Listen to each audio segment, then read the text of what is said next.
ઉમરગામ તાલુકાના બિન રાજકીય આદિવાસી સમાજના સંગઠનોએ વિશ્વ આદિવાસી દિવસની ઉજવણી કરી હતી, જેમાં મોટી સંખ્યામાં આદિવાસી સમાજના લોકો જોડાયા હતા। પોલીસના ચુસ્ત બંદોબસ્ત હેઠળ શોભાયાત્રાનું આયોજન કરવામાં આવ્યું હતું।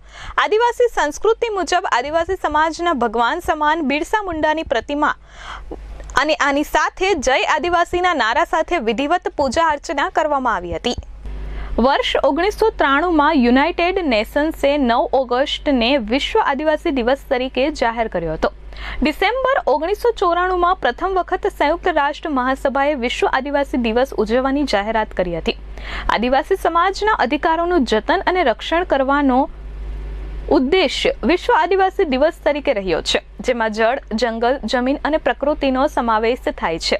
આ ચારેય બાબતોને પ્રોત્સાહન આપવા ઉપરાંત તેમની સામાજિક, આર્થિક અને ન્યાયિક સુરક્ષામાં તેમને આદિવાસી સમાજને સશક્ત બનાવવાના હેતુથી પણ આદિવાસી દિવસની ઉજવણી કરવામાં આવે છે। ત્યારે 9 ઓગસ્ટ 2024 અંતર્ગત ઉમરગામ તાલુકાના બિન રાજકીય આદિવાસી સમાજના સંગઠનોએ એક સંપ થઈ માંડા લાઇબ્રેરીથી સમાજના વડીલો, બહેનો અને યુવાનો મોટી સંખ્યામાં ઉપસ્થિત રહી પોલીસના બંદોબસ્ત સાથે એક શોભાયાત્રાનું આયોજન કરવામાં આવ્યું હતું, જે સરીગામ બાયપાસ પર સ્થિત ભગવાન બિરસા મુંડાની પ્રતિમા સમક્ષ પહોંચ્યા હતા, જે આદિવાસી સંસ્કૃતિ મુજબ આદિવાસી સમાજના ભગવાન સમાન બિરસા મુંડાની પ્રતિમાની જય આદિવાસીના નારા સાથે વિધિવત પૂજા અર્ચના કરવામાં આવી હતી।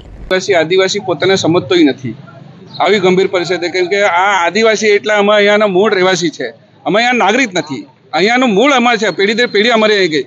આજે પરિસ્થિતિ એવી થઈ ગઈ છે, અહીંયા જળ, જંગલ, જમીન જે અમારા પર અમે એના પર નિર્ભર હતા એ અમારી છીનવાઈ જતી છે।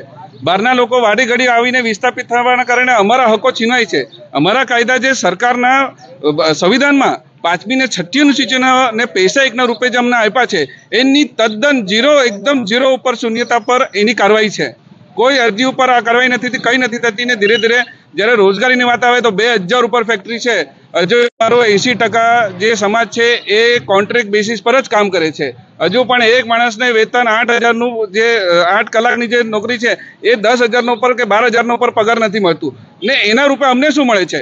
તો અમારા જે ખાંગડાઓ, નાળાઓ છે એમાં ગટરનું પાણી, કેમિકલનું પાણી, અમારા પ્રદૂષિત હવા, અમારા જે ડુંગરો ખદા કરતા છે ને શહેરીકરણ આવવાના કારણે સૌપ્રથમ તો આજે વિશ્વ આદિવાસી દિવસ છે તો મારા સમાજને શુભકામના આપીશ। ખરેખર તો રાષ્ટ્રીય સંયુક્ત સંઘે 9મી ઓગસ્ટ વિશ્વ આદિવાસી દિવસ એટલા માટે જાહેર કરેલો છે કે એ દિવસે આદિવાસીની સંસ્કૃતિ, આદિવાસી રોજગારી, આદિવાસી સમાજના માટે જળ, જમીન, જંગલ, શિક્ષણ, પ્રદૂષણ હોય કે પછી આરોગ્ય હોય, એવા તમામ મુદ્દાઓ પર આદિવાસી સમાજ એક થાય, ભેગો થાય અને એ દિવસે ચર્ચાઓ કરીને એનો જે પ્રશ્નો છે એનો હલ થાય તેના માટે ભેગા થાય છે।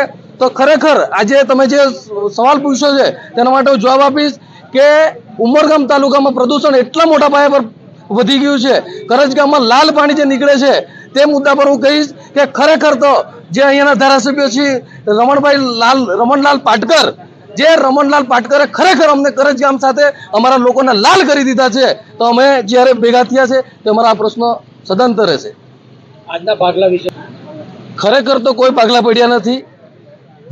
ગુજરાત સરકારનો એક કાર્યક્રમ છે જે ચાલુ સરકારના લોકો કરી રહ્યા છે અને અમે જે ખરેખર આદિવાસી સંસ્કૃતિની અને આદિવાસી સમાજની જે વાત કરે છે એ લોકો એક થઈને બધા સાથે મળીને અમે અમારી સંસ્કૃતિ બચાવવા, અમારા હક અધિકારની વાતો કરવા માટે આજે ભેગા થયા છે અને ચર્ચા કરીને અમે અમિત સિંહ રાજપૂત સાથે પ્રશાંત પંચાલ, S24 ન્યૂઝ, ઉમરગામ।